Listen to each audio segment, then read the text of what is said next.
Subscribe to Color Frames. అతనికి 20 లక్షలు కాదు 20 కోట్లు ఇచ్చినా తక్కువే. Shashank Singh Gujarat Titans Punjab Kings match తర్వాత మారుమ్రోగుతున్న పేరు. వద్దనుకున్న వాడే వరమయ్యాడంటూ అందరూ ప్రశంసిస్తున్న పేరు.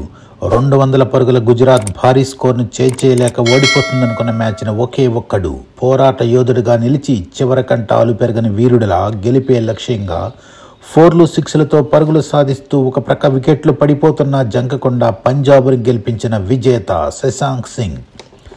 కోట్లాది మందికి సూపర్ కిక్ ఇచ్చిన మ్యాచ్. గెలుస్తుందా అంటూ భరోసాతో ఉన్న గుజరాత్ అభిమానులు షాక్ గురి చేసిన ఇన్నింగ్స్.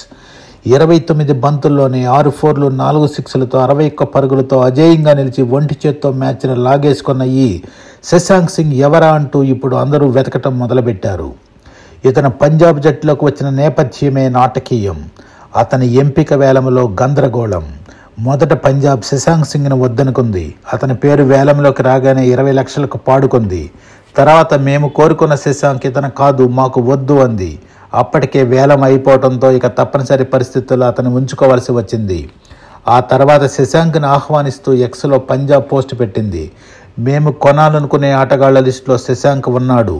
2 ఆటగాళ్లు ఒకే పేరుతో ఉండటంతో గందరగోళం తలెత్తింది అని పెట్టింది. సో అందరిలోనో చివరిలోనో ఒక వ్యక్తిగా తీసుకున్న శశాంక్ ఇప్పుడు ఒక శక్తిగా మారి అంచనాలను తల్లక్రిందులు చేశాడు. మరొక విశేషం ఏమిటంటే ఒకానొక సందర్భంలో శశాంక్ సింగ్ కెప్టెన్సీలోనే పంజాబ్ కెప్టెన్ శిఖర్ ధావన్ ఆడాడు. ఇప్పుడు సీన్ రివర్స్ అయింది. డివై పాటిల్ టోర్నమెంట్లో అప్పుడు శిఖర్ ధావన్ శశాంక్ ప్రతిభను దగ్గరుండి గమనించడం వల్ల ఇప్పుడు ఐపీఎల్ ఆరంభం నుండి శశాంక్కి అవకాశాలు ఇస్తున్నాడు. ఆ నమ్మకాన్ని నిలబెడుతూ ఒకే ఒక్క రోజులోనే స్టార్ బ్యాటర్గా మారిపోయాడు శశాంక్ సింగ్. ఇక 1 మ్యాచ్ షోగా ఇతని ప్రతిభ పరిమితం కాకుండా జాతీయ జట్టులోకి తీసుకెళ్తుందని ఆశిద్దాం. అందుకే అతనికి 20 లక్షలు కాదు 20 కోట్లు ఇచ్చినా తక్కువే. వీడియో మీకు నచ్చినట్లయితే ప్లీజ్ లైక్ చేయండి, షేర్ చేయండి, కామెంట్ చేయండి.